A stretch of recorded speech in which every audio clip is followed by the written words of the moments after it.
వారణాసి యాత్ర పూర్తి కావాలంటే దాంట్లో భాగంగా రామేశ్వరాన్ని కూడా సందర్శించాలి.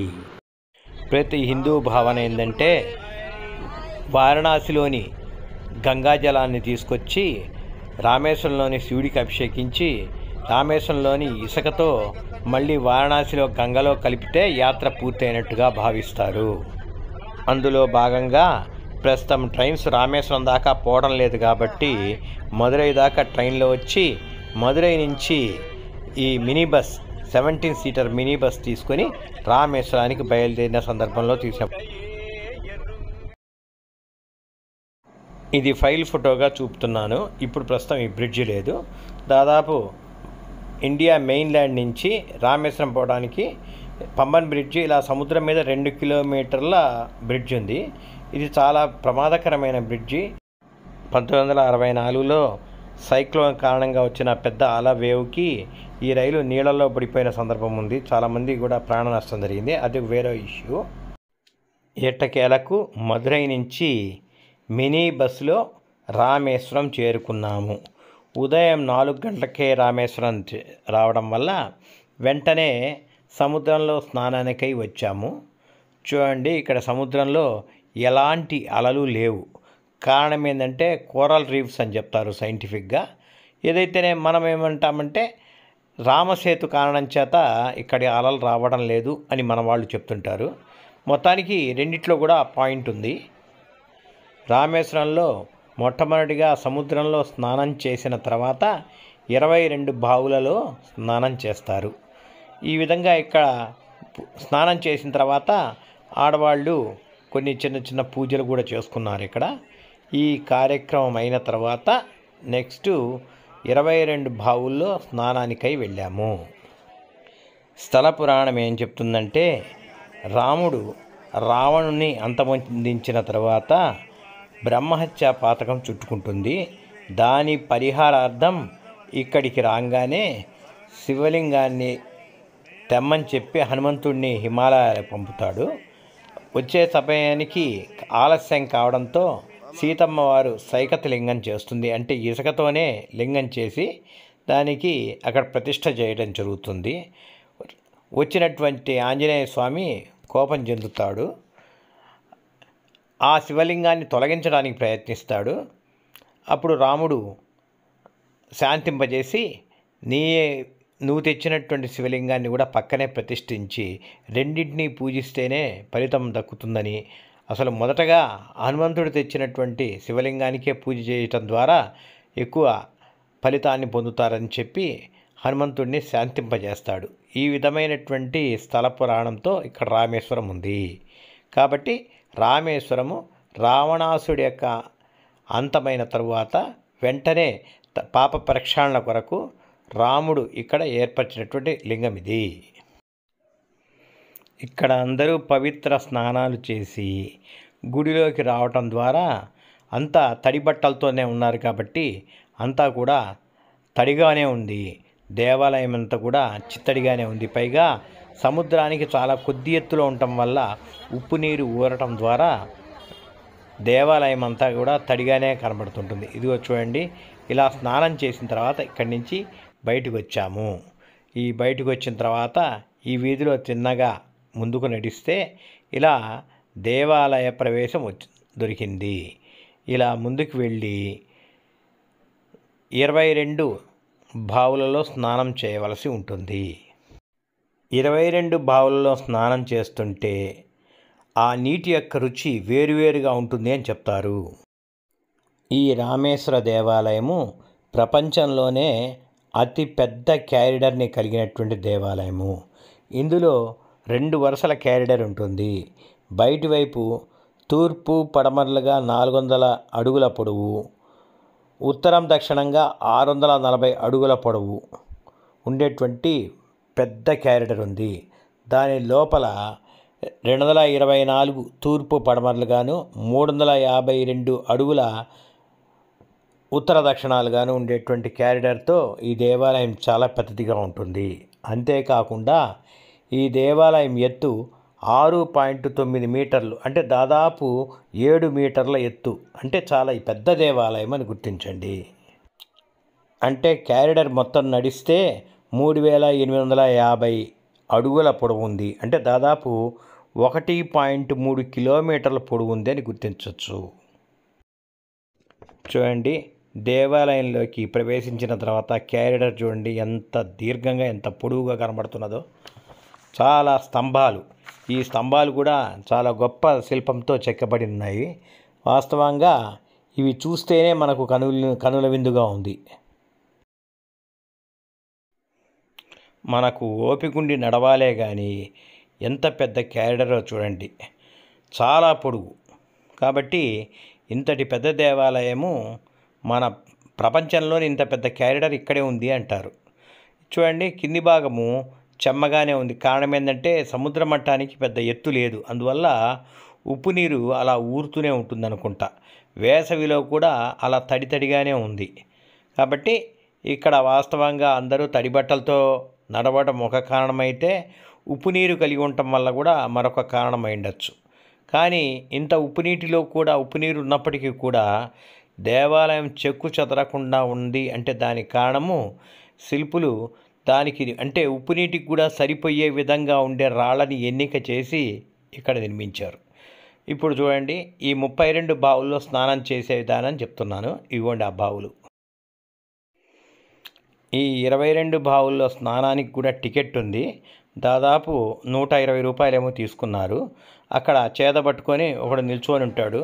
వాడు వచ్చిన భక్తులందరి మీద ప్రతి బావిలోంచి నీళ్లు అలా పోస్తుంటారు. ఇదొక వింత అనుభూతి. ఆ 22 బావుల యొక్క పేర్లు చూస్తే మహాలక్ష్మి, సావిత్రి, గాయత్రి, సరస్వతి, సేతుమాధవ, నవ, నీల, గవయ, కవచ, గంధమాధవ, కృ, చక్ర, శంఖ, బ్రహ్మహత్య, పాతక విమోచన, సూర్య, చంద్ర, గంగ, యమున, శివ, సర్వకోటి, సత్యామృత, గయా తీర్థాలు అనేటువంటి పేరుతో ఉన్నాయి. ఈ పేర్లని ఆ గోడల మీద చూస్తాము. ఇంతకు మించి సెల్ ఫోన్ని లోపలికి అనుమతించకపోవడం ద్వారా ఇంతకు మించి గర్భగుడికి సంబంధించిన సమాచారాన్ని చూపలేకపోతున్నాను, క్షమించండి. దర్శనం తృప్తిగా చేసుకొని బయటికి వచ్చి మా లాడ్జికి బయలుదేరాము. ఎందుకంటే డ్రెస్ మార్చుకొని లోకల్ సైట్ సీయింగ్కి వెళ్ళే ఉద్దేశంతో మేము బయటికి వచ్చాము. ఇది దేవాలయంలోనికి ప్రవేశ ద్వారము. జగద్గురు శంకరాచార్యులు చార్ధామ్గా వీటిని చెప్పారు. పూరి జగన్నాథ స్వామి ఆలయము, ద్వారకా, బద్రీనాథ్ ఈ 3 విష్ణుదేవునికి సంబంధించిందైతే రామేశ్వరము శివుడికి సంబంధించినటువంటిది. ఈ 4 కలిపి చార్ధామ్గా చెప్తున్నారు. దేవాలయం క్యారిడర్ చూడండి ఎంత గొప్పగా ఉందో శిల్పము. అలానే రూఫ్ పైభాగం కూడా చాలా ముగ్గులతో భలే చిత్రీకరించారు. పైన బొమ్మలో చూపిస్తున్నది ఎడం వైపున భారతదేశము, కుడివైపున శ్రీలంక, మధ్యలో ఎర్రగా చూపుతున్నది మనమున్న రామేశ్వర ప్రాంతము. ఈ ఎర్రగా చూపబడిన రామేశ్వరాన్ని పెద్దదిగా చేసి చూద్దాము. ఇప్పుడు ఎర్రటి సర్కిల్లో దేవాలయ ప్రాంతం ఉంది, కింద ఎల్లో సర్కిల్లో ధనుష్కోటి ఉంది. ఇప్పుడు ధనుష్కోటికి వెళ్తున్నాము. ధనుష్కోటి వెళ్ళే మార్గంలో ఉన్న ధర్మశాల అంటే ఇక్కడ యాత్రికులు విశ్రాంతి తీసుకోవడానికి ఇచ్చిన అవకాశము.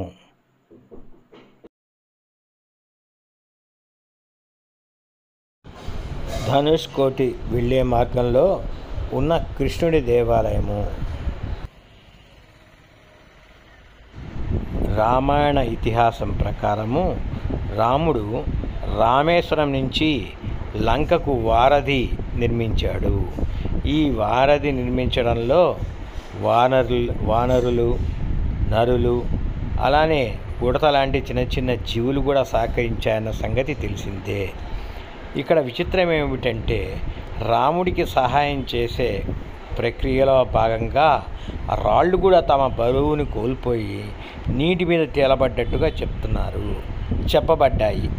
ఇక్కడ నిజంగా చూస్తే అలానే అనిపిస్తుంది. అంటే నీళ్ల మీద తేలే రాళ్ళు ఉన్నాయి. వాటి ఫలితంగానే లంకకి వారధి కట్టగలిగాడు. ఇప్పుడు మీకు చూపిస్తాను. అయితే దీన్ని షూట్ చేయనీలే కాబట్టి ఇక్కడ ఉన్నవే ఇదిగోండి ఈ రాయి. ఈ రాళ్ళు నీటి మీద తేలుతాయి. దీని ద్వారానే లంకకు వారధి సులభంగా కట్టగలిగాడు. తరువాత మన పూర్వ రాష్ట్రపతి స్వర్గీయ అబ్దుల్ కలాం గారి ఇంటిని సందర్శించాము. ఇదిగోండి ఇది వారి ఇల్లు. ఇప్పుడు దీన్ని పూర్తిగా ఎగ్జిబిషన్గా మార్చి ఆయన వాడిన వస్తువులు, ఆయన గొప్ప విషయాలు అన్నీ కూడా ఇక్కడ పొందుపరిచారు. ఆయన సాధించిన సర్టిఫికేట్స్, వేరు వేరు యూనివర్సిటీల నుంచి తనకొచ్చిన సర్టిఫికేట్స్ని ఇలా డిస్ప్లే చేశారు. ఇంతకన్నా ఎక్కువగా చూపించడానికి అవకాశం లేదు, ఎందుకంటే ఇక్కడ కూడా ఆ షూటింగ్ని నిరోధించారు. రామసేతు ప్రారంభమైన ప్రాంతము. ఇక్కడ చాలా తక్కువ లోతులో సముద్రం ఉంది కాబట్టి ఎంత దూరం ప్రయాణించినా కూడా లోతు పెరగదు. ఈ విధంగా ముందుకు పోతే నేరుగా శ్రీలంక వైపుకు పోవచ్చు అని చెప్తున్నారు. శ్రీలంక ఇక్కడికి 16 నాటికల్ మైల్స్ దూరం మాత్రమే ఉంది. రావణుడి మరణానంతరము విభీషణుని లంకకు రాజును చేస్తాను అని విభీషణుడికి ఇక్కడ మాట ఇచ్చాడు రాముడు. కాబట్టి ఆ ప్రాంతం ఇది.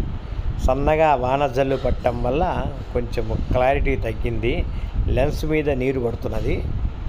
ఈ విధంగా ముందుకు వెళ్ళి ధనుష్కోడి వైపుకి ఇంకా ముందుకెళ్ళి చివర సముద్రం యొక్క చివరి టిప్పుని చూడటానికి వెళ్తున్నాము. 1964 డిసెంబర్ 22న వచ్చినటువంటి తుఫాను కారణంగా ఇక్కడ టౌన్షిప్ మాయమైంది. తర్వాత ఎపిసోడ్లో చూద్దాం. అప్పట్లో రైల్వే స్టేషన్ ఇక్కడ ఉంది. దీన్ని ధనుష్కోడి అంటారు. ఈ మొండిగోడలు ఆ రైల్వే స్టేషన్కి సంబంధించినవే.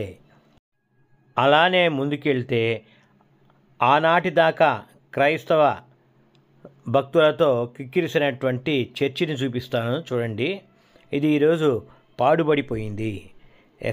అంటే ఒకప్పుడు రామేశ్వరం వచ్చిన భక్తులతోనూ ఈ చర్చిని చుట్టానికి వచ్చినటువంటి క్రైస్తవులతోనూ శ్రీలంకకు వెళ్ళే ప్రయాణికులతోనూ రద్దీగా ఉండేటువంటి ఈ ధనుష్కోడి ఈరోజు నామమాత్రమైపోయింది. ఇక్కడ ఉన్నటువంటి చర్చిని మీకు చూపిస్తాను చూడండి. అది కూడా మొండిగోడలతో నిలిచిపోయింది. అంటే ఆనాడు వచ్చినటువంటి ఉప్పెన మొత్తం కొట్టుకుపోయింది. దాదాపు 25 అడుగుల ఎత్తు నీరు రావడం జరిగిందని చెప్పబడింది. దాదాపు 30,000 మంది గల్లంతయ్యారు. ఈ విషయాన్ని మరొక వీడియోలో కూడా చూద్దాం. 1964 దాకా ఇది చర్చిగా ఉంది. అప్పుడు వచ్చినటువంటి సముద్రపు అలల కారణంగా ఈ చర్చి డిమాలిష్ అయింది. ఇంకొంచెం ముందుకు వెళ్తే టిప్ ఆఫ్ అవర్ మెయిన్ల్యాండ్, మన యొక్క భూమి యొక్క చిట్ట చివరి ప్రాంతాన్ని చూడొచ్చు. ఇది కూచిగా ముందుకుంది. రెండు వైపులా సముద్రం ఉంది. మనకు ఒక్కోసారి కన్ఫ్యూజన్ వస్తుంది. ఇది పూర్తిగా బంగాళాఖాతం వైపే ఉంది. అంటే రెండు వైపులా కూడా బంగాళాఖాతమే ఉంది. ఒక్క కన్యాకుమారిలో మాత్రమే ఒక తట్టు బంగాళాఖాతం, ఒక తట్టు అరేబియా మహాసముద్రము, ఒక తట్టు హిందూ మహాసముద్రం ఉంటాయి. గతంలో ఇక్కడి నుంచి శ్రీలంకకు బోట్లోనే వెళ్ళగలిగేవారట. ఇప్పుడు కుదరదు. గతంలో ఎల్టీటీఐ వల్ల వచ్చినటువంటి గొడవల కారణంగా ఇప్పటికీ కూడా 2 బార్డర్స్ని మూసివేయడం ద్వారా అలాంటి ప్రయాణానికి అవకాశం లేదు. చూడండి చిన్నపిల్లలు ఎంత సరదాగా ఉన్నారో, అలానే పెద్దవాళ్ళు కూడా చిన్నపిల్లలుగా మారి చాలా సరదా చేస్తున్నారు. ధనుష్కోటి ఇండియా చిట్టు చివరి భూభాగం. ఇంకా పూర్తిగా అన్ని వైపులా సముద్రం ఉంది. వెనుకకు మాత్రమే మళ్ళీ రామేశ్వరానికి కూడా మాత్రం దారి ఉంది. ఇటువైపు రామేశ్వరం స్ట్రైట్గా.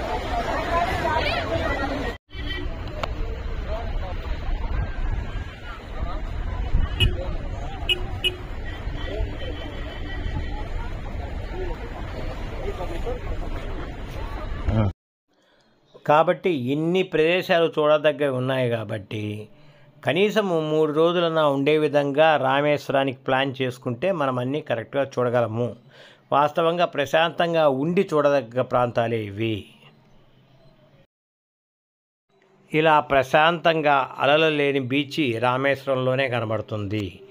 పగటిపూట సూర్యోదయం చూడవచ్చు, సాయంత్రం ఇలాంటి ప్రశాంతమైనటువంటి వాతావరణాన్ని చూడవచ్చు. ఇక్కడ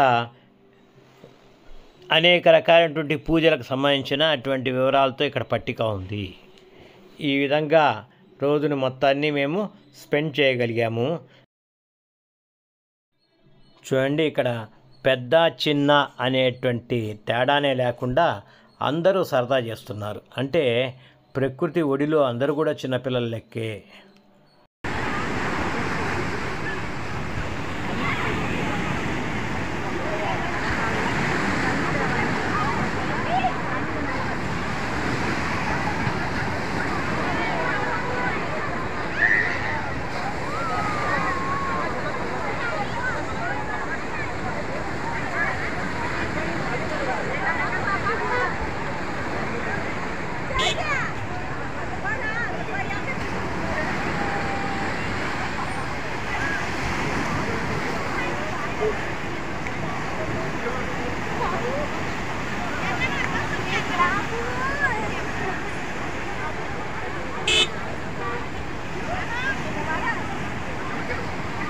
రామేశ్వరం పోవడానికి మన ఆంధ్ర నుంచి, విజయవాడ నుంచి, రేణిగుంట నుంచి, గుంటకల్ నుంచి బాగానే ట్రైన్లు అందుబాటులో ఉన్నాయి.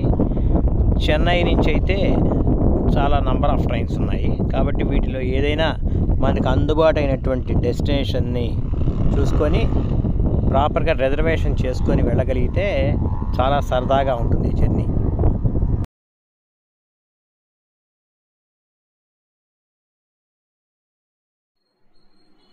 సాయంత్రం సముద్రపు ఒడ్డుకొచ్చి సైకతలింగం అంటే ఇసుకతో శివలింగాన్ని ఏర్పరిచి అలా అందరం కూర్చొని ఒక రుద్రం చేసుకొని ఆ యొక్క సైకతలింగాన్ని తిరిగి నీటిలో కలిపేయటం ద్వారా మా యాత్ర, రామేశ్వర యాత్ర పరిపూర్ణమైనట్టుగా భావించాము. హనుమాన్ లక్ష్మణ సమేత శ్రీ సీతారామాయణ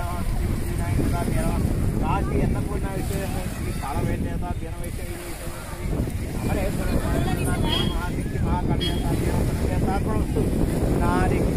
ఖండ నైవేద్యం సమర్పయామి.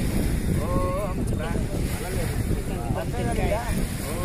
ప్రాణాయ స్వాహా, అపానాయ స్వాహా, ధ్యానాయ స్వాహా,